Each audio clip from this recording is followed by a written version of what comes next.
RL Productions presents Dad's Homecoming. Hi, this is Ray Lindstrom again with my series of home movies.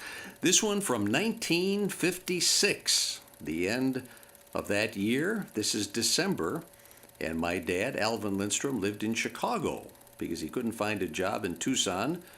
But we were living here in this little place. This is the Cattell Ranch, and this is one of the cottages on the ranch that my mother and I lived in Tucson in 1956. I was a sophomore at Catalina High School.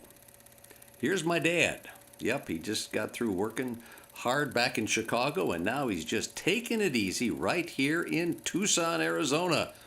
Ah, yes, wonderful place. Look at those dogs. We've got all kinds of happy people. There's my mom, Grace Lindstrom. She grew up in the Chicago area. They met in the late 30s, and they came out to Tucson. Hey, she's yelling for somebody. Wait a minute, who's she yelling at? Oh, she wants to know where Dad is. Well, wouldn't you know it? Dad's just taking it easy out there in the backyard here at the Cattell Ranch in Tucson. Oh boy, great to see Dad, isn't it? Yes, indeed. All right, folks. Come on, take it easy now. I know we haven't seen you for a long time. Yep, there's Tucson. Everybody's happy. You see the mountains in the background using that good Kodachrome film. This is very, very old. This is like 60-year-old film, and the color is just as good as the day it was developed. There's Mom feeding the dog.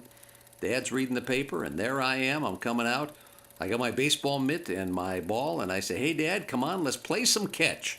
Okay, here I am. Whoa, there's Dad. Oh, we're doing some clever editing here with just one camera. There's Dad playing ball with Dad. Oh, sorry about that. Let's go again. Here we go. Let's hit that ball. Yep, what a ball player. Ready for the major leagues there. That's it. 15-year-old Ray Lindstrom. And there's Mom. And there's a boxer. I forget what that boxer's name is. I believe that belonged to the Barretts who lived nearby. And there's the family reading the newspaper, just taking it easy on a day in Tucson. This was a ranch way out on the east side of town, way past the Tanque Verde Loop Road off of Speedway. Here's a young fellow that lived here at the ranch. His name was Bill Jackson, and he drove a 1955 Oldsmobile. Oh, that was a nice car. Love that car. 55 Olds. That was a terrific car. There's Harold Gorman. He owned the ranch. And there's Marie Jackson. That's Bill Jackson's mother. And they, most of the time, lived back in Wildwood, New Jersey.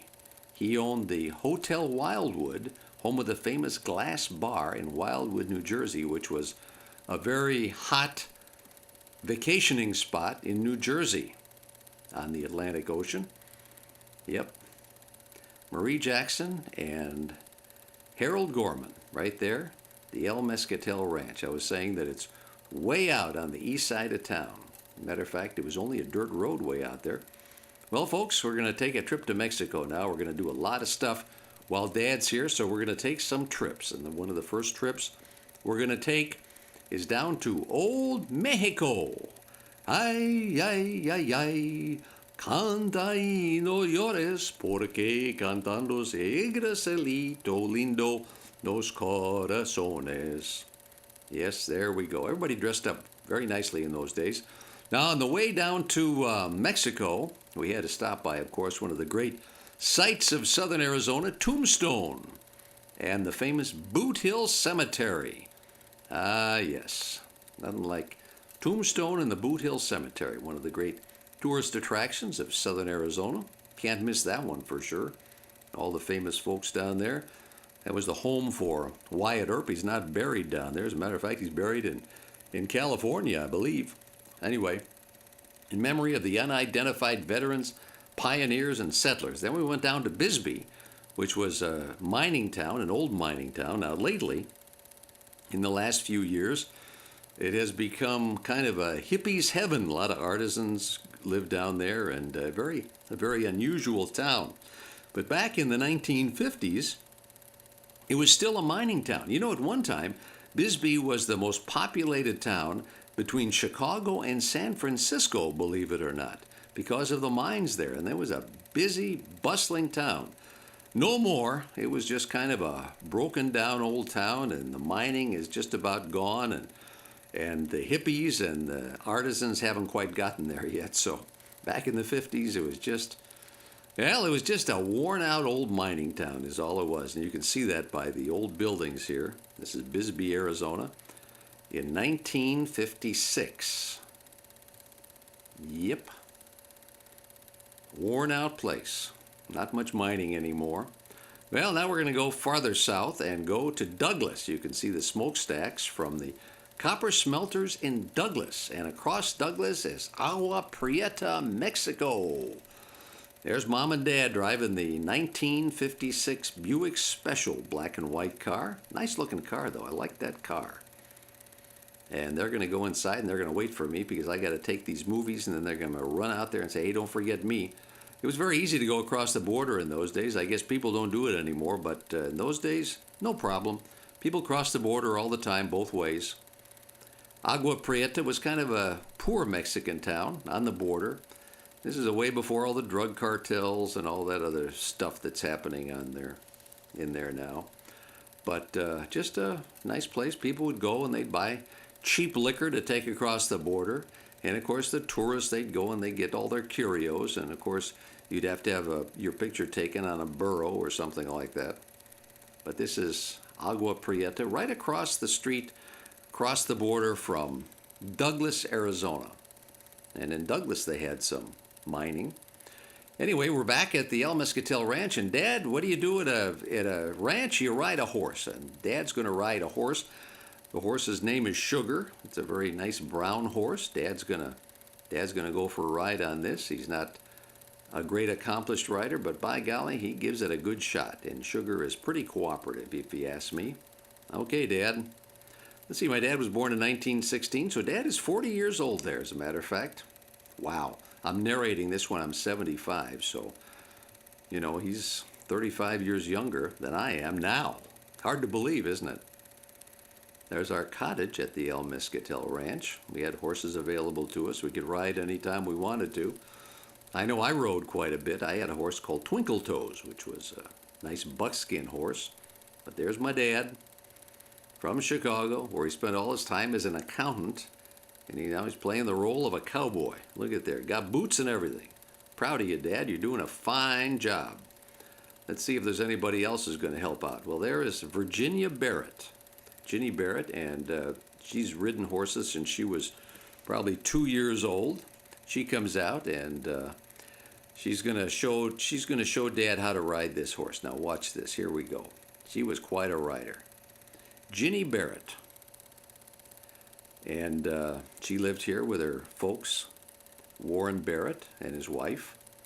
And there she goes, boy. She knew how to ride, I'm telling you.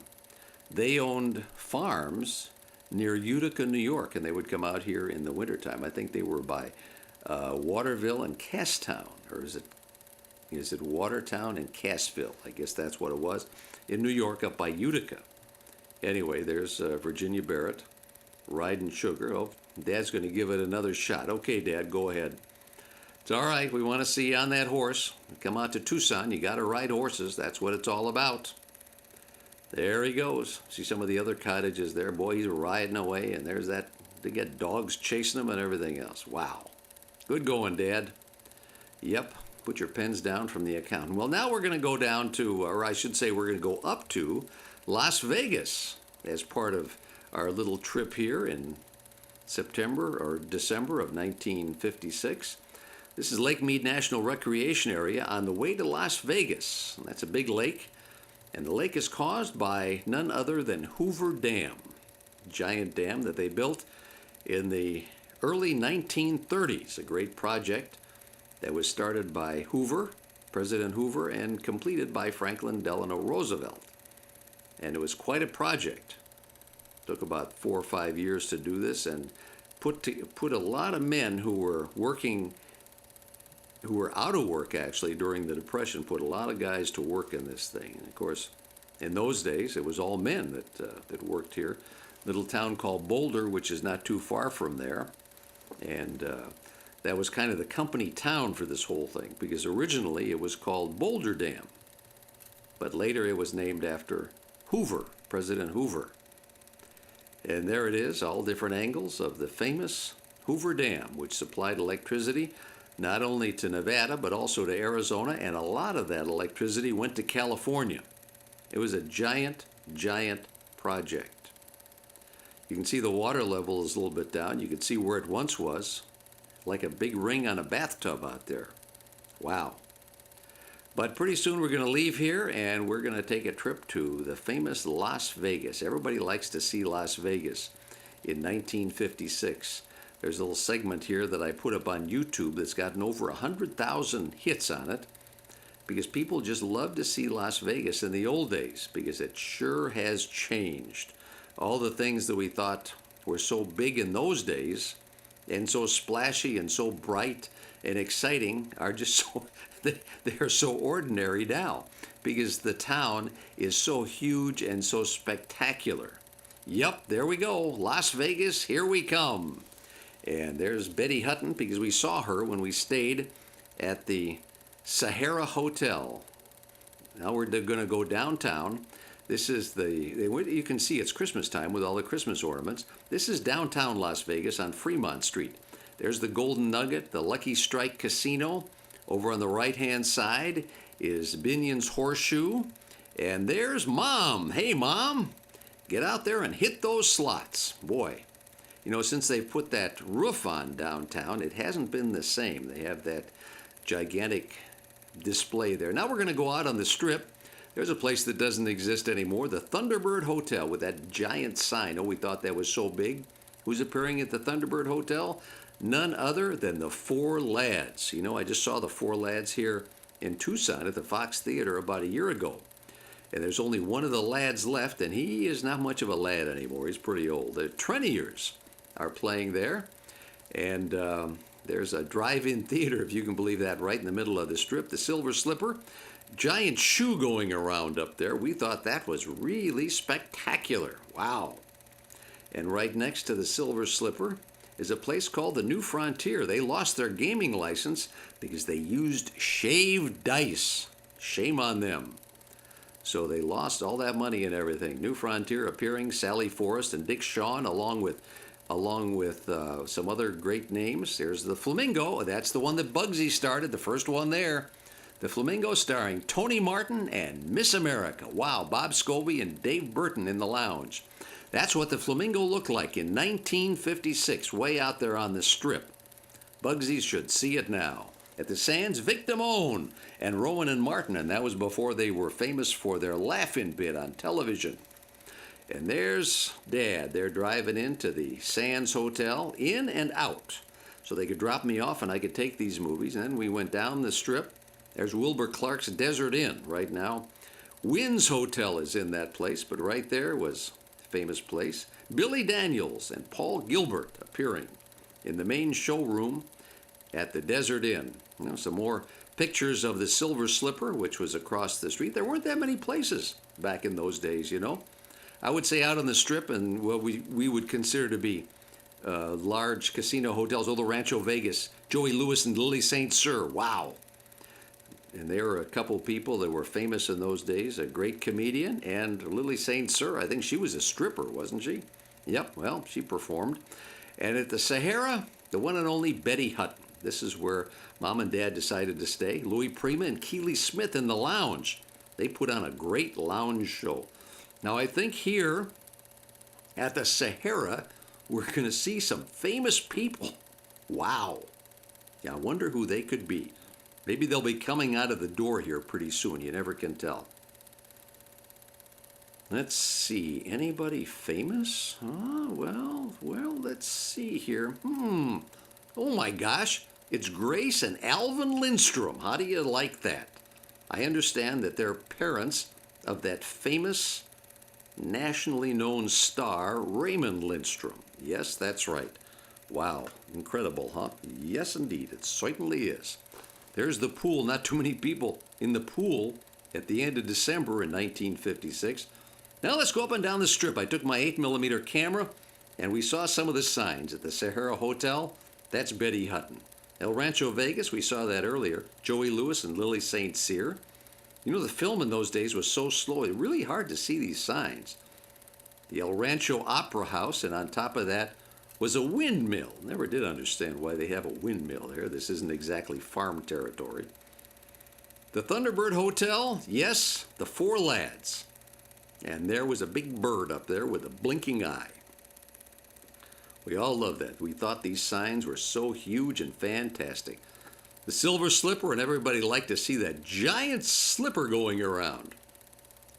And a neon sign that says coffee shop. Not exactly spectacular, but probably the biggest sign for a coffee shop, the biggest neon sign for a coffee shop anywhere in the world.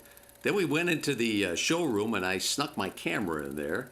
Got these shots of Betty Hutton doing her show. I wasn't supposed to be in there because I wasn't 21 yet, but I was in there, and I brought my camera in underneath my coat, and I got these pictures here. Betty Hutton was a famous star in those days. She was in the movies, and she was on television, and she was doing a lot of stage performances there. She was a big star and put on a good show, and I think that it was very inexpensive to go there these days. They wanted to get you in there for the show so you'd stay there and gamble.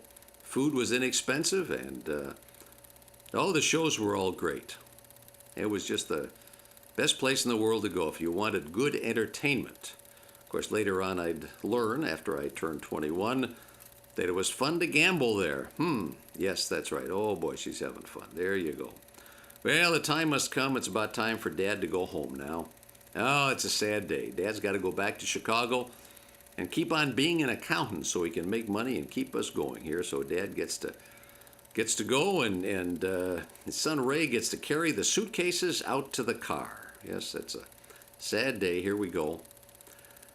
Put the suitcases in that nice 1956 black and white Buick Special. I think we got some room in there for those. There's my khaki pants with a belt in the back. You know, I haven't changed at all. I think I still have khaki pants. I think I still wear khaki pants and a button-down shirt. Not changed at all. Wear the same clothes I did. Well, not exactly the same clothes, but maybe we could say the same style. Dad's all dressed up fancy. Look at that. He's got his suit on.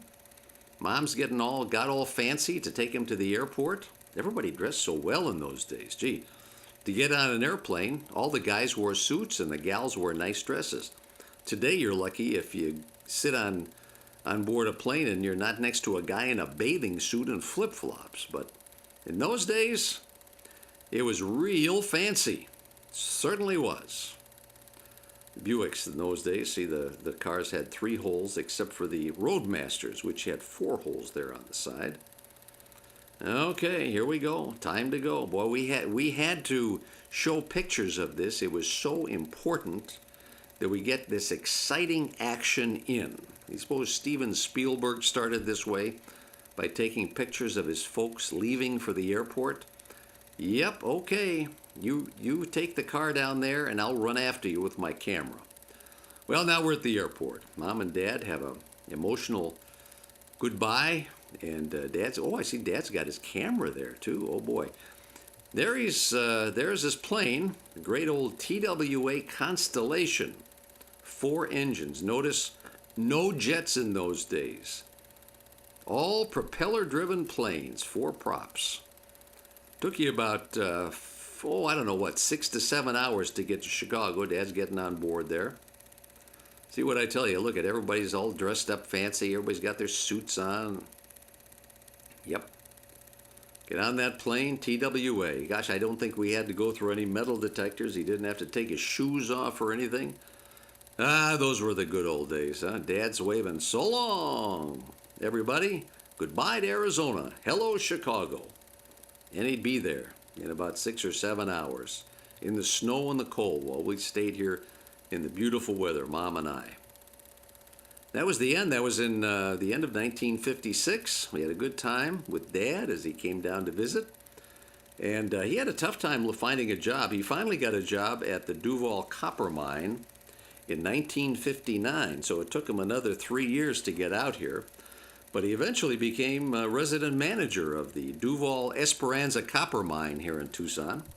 And it was great to see him here in Tucson and to be here for a long time. And that's the end, folks, of Dad's Homecoming.